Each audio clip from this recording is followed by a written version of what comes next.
덕은 DMCIS 비즈타워 한강.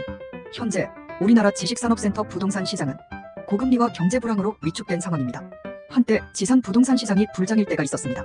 저금리 기조에 많은 사람들이 몰렸고 이에 따라 건설사들도 분양에 열을 올렸습니다. 경기만 좋았다면 문제는 드러나지 않았을 텐데요. 미국 연준에서 기준금리를 급격하게 올리기 시작하면서 문제가 드러나기 시작합니다.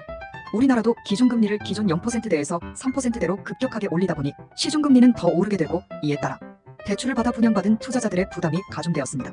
더군다나 우리나라 경기도 냉각되면서 투자 심리는 더욱 위축되었습니다. 건설사들도 사정은 매한가지인데요. 높은 이자의 브릿지론으로 부지를 매입하였다가 사업성을 이유로 본 PF로 넘어가지 못하고 높은 이자만 계속 물면서 건설사들이 부실화되기 시작합니다. 상황이 이렇다 보니 지난 불장 때 일어났던 부동산 거품들이 쫙 빠지기 시작합니다. 투자자들은 떠났으며 거품을 떠안은 기존 수분양자들은 잔금을 치르기도 버거워졌고 경기 침체로 기업들도 사업 확장을 꺼리면서 임대 수요도 줄어 임대 맞추기도 힘들게 되고 대출이자의 관리비까지 부담하는 이중고에 시달리는 경우가 많아졌습니다. 이러한 상황에서 부동산은 자연스레 옥석이 가려지게 됩니다. 그래서 저희 덕은 DMCIS 비즈타워 한강이 주목을 받고 있습니다. 다음과 같은 오기 되는 조건들을 갖추고 있는데요. 그 첫 번째, 바로 입지입니다. 덕은 지구의 입지는 설명이 필요 없는 대한민국 최상의 입지입니다. 두 번째, 든든한 배후 수요입니다. 덕은 지구는 상암 DMC의 부족한 오피스 수요를 채우고자 타당성 조사와 수요 예측을 통해 계획한 업무 조성 단지입니다. 세 번째, 확정된 개발 호재입니다. 부천 대장에서 홍대 입구까지 가는 전철이 2031년 개통 예정이고요. 국방대 이전 부지가 빠르면 올해 안에 그린벨트가 해제되어 내년 정도 부지 매각에 들어갈 예정입니다.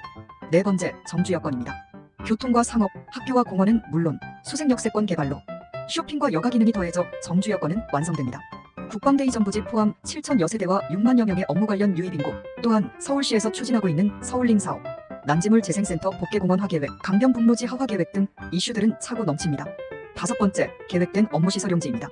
덕은 지구는 철저한 수요 조사를 거쳐 지구단 위계획으로 조성된 미니 신도시입니다. 국토건설부가 그린벨트를 해제하고 도시기본계획으로 계획한 도시이기에 진행 속도도 어마어마하게 빠릅니다. 반면 다른 지원 용지에 들어서는 지식산업센터, 예를 들어 향동과 지축, 하남미사, 남양주 별내, 구리갈매와 같은 곳은 채비지와 같은 자투리 땅에 지산을 지었기 때문에 경기가 얼어붙자 그 영향을 바로 받았습니다. 이제 지식산업센터도 옥석을 가릴 때가 됐습니다. 역사적으로 그린벨트 해제 구역은 항상 성공이 뒤따랐습니다. 다만 도시가 제대로 갖추어질 때까지는 시간이 좀 걸립니다. 문정법 조타운이 바로 그 예이고 그 다음이 바로 이곳 덕은 지구입니다. 모든 게 다 갖춰졌을 때는 이미 늦습니다. 그때는 매매가 상승이 이미 이루어져 투자로 큰 수익을 보기는 힘듭니다. 그래서 지금이 투자적기인 것입니다. 그것도 확정된 개발 호재와 입주 수요가 확실한 곳에 투자해야 안정적입니다. 이곳 덕은 지구만이 투자자들의 발길이 끊이지 않고 있습니다. 부동산은 불황이 와야 옥석이 가려지는 법입니다.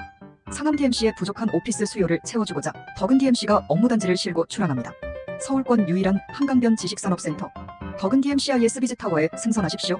한강 불패신화 덕은은 됩니다.